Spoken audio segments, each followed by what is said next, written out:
BC రిజర్వేషన్లపై పనికి మాలిన రాజకీయాలు చేయవద్దని సీఎం రేవంత్ రెడ్డికి బీజేపీ ఎంపీ ధర్మపురి అరవింద్ సూచించారు.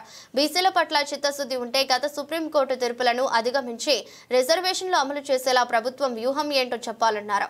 ఓసీలకు బీసీ ప్రధాని మోదీ 10% రిజర్వేషన్లు ఇచ్చినట్టే బీసీలకు సీఎం రేవంత్ రిజర్వేషన్లు సాధించి పెట్టాలన్నారు. ఈటల రాజేందర్, బండి సంజయ్ పరస్పర వ్యాఖ్యల గురించి విలేకరులు ప్రశ్నించగా రాజకీయ పార్టీలలో నేతల మధ్య గొడవలు సాధారణమేనని, కాంగ్రెస్ లో రాజగోపాల్ రెడ్డి, కొండా మురళి, బీఆర్ఎస్ లో కవిత, కేటీఆర్ ఉదంతాలను ప్రస్తావించారు. బీజేపీ రాష్ట్ర అధ్యక్షుడు రామచంద్రరావు, మాజీ అధ్యక్షుడు కిషన్ రెడ్డి పార్టీలో నేతల మధ్య సమస్యలను పరిష్కరించాలన్నారు.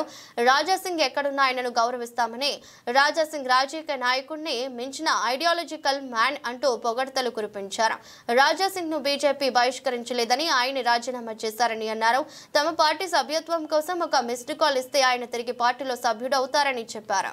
చాలా రోజుల తర్వాత మీ దర్శనం ఏంటంటే కబుర్లు. ఇప్పుడు మల్టిపుల్ టాపిక్స్ జరుగుతూ ఉన్నాయి. Most important for any politician or any party worker cadre, కార్యకర్త. వాళ్ళు నాయకులయ్యే సమయం ఇది. వాళ్ళు ఎంపీటీసీలు, ఎంపీపీలు, జెడ్పీటీసీలు, జిల్లా పరిషత్ చైర్మన్లు అయ్యే సమయం ఇది. ఈ సమయంలో highest priority for any political party or any political being should be that. కాబట్టి నేను మాత్రం ఇందూరు జిల్లాలో జిల్లా పరిషత్ చైర్మన్ గెలుస్తున్నానయ్యా.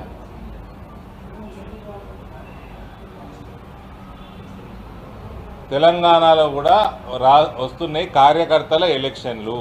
సో ప్రతి నాయకుడు హైయెస్ట్ ప్రయారిటీ కింద ఏ ఉద్యోగాలు ఉన్నా లేకున్నా ఫస్ట్ దీని ప్రయారిటీ, ఉన్న ఉద్యోగం కంటే పెద్ద ప్రయారిటీ తీసుకోవాలి. దీన్ని తీసుకొని కార్యకర్తని ఏ రకంగా నాయకుడిని చేసుకుంటామో అన్న దాని మీద దృష్టి సారించాలి. ఇది మా నూతన అధ్యక్షులకు కూడా మేము మాట్లాడుకున్నప్పుడు నేను చెప్పడం జరిగింది.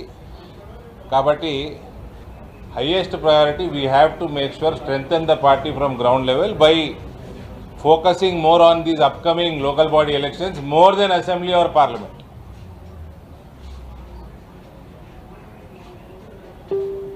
That is my appeal.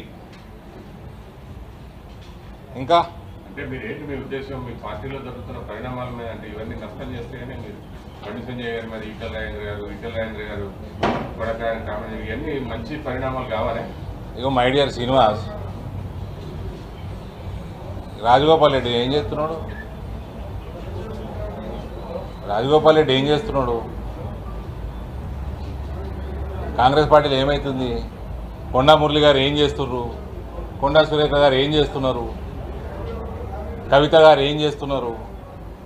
KTR గారు ఏం చేస్తున్నారు? చెప్పవు. ఓ పార్టీ అన్నాక ఇవన్నీ నడుస్తూ ఉంటాయి. ఇప్పుడున్న అధ్యక్షులు రామచంద్రరావు గారు, ఇంతకుముందు ఉన్న ఇమీడియట్ ఈ మధ్యనే రిప్లేస్ అయిన కిషన్ రెడ్డి గారు, వాళ్ళు చూసుకొని మాట్లాడుకోవాలా. దూరం పోనీయద్దు, దూరం పోనీయద్దు. అవసరం ఉంటే ఇన్ఛార్జ్ జనరల్ సెక్రటరీ చూసుకోవాలా. అది వాళ్ళు part and parcel of any political party. ఏమి ఫస్ట్ టైం కాదు, లాస్ట్ టైం కాదు, ఇవన్నీ వస్తూనే ఉంటాయి. అవసరం పడితే అంత దూరం ఎందుకు పోయింది అనుకుంటే ఎంక్వైరీ కమిషన్ వేసుకోవాలా. Central party neutral enquiry commission వేసుకోవాలా. ఇవన్నీ జరిగే విషయాలు కదా, అన్ని పార్టీలలో జరిగే విషయాలు. రాజాసింగ్ మళ్ళీ పార్టీలోకి వస్తున్నారు రావాలి అనేటువంటి ఒక చర్చ జరుగుతూ ఉంటుంది. రాజాబాయి ఎక్కడున్నా we respect him. Is an ideological man. More than a politician, is an ideological man. రాజాబాయి suspend అయినా రిజైన్ చేసిండా? సరే, రాజాబాయి పేరు పక్కకు పెడదాము.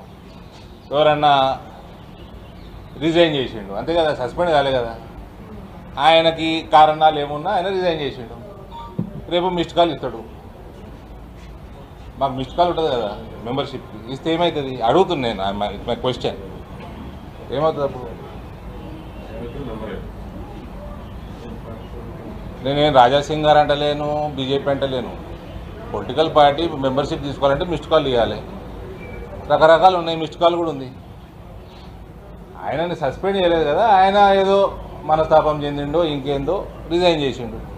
రేపు మిస్డ్ కాల్ ఇస్తాడు అంటే నాకు తెలియక అడుగుతున్నా, మిమ్మల్ని అడుగుతున్నా. మిస్డ్ కాల్ ఇస్తే ఏమవుతుంది?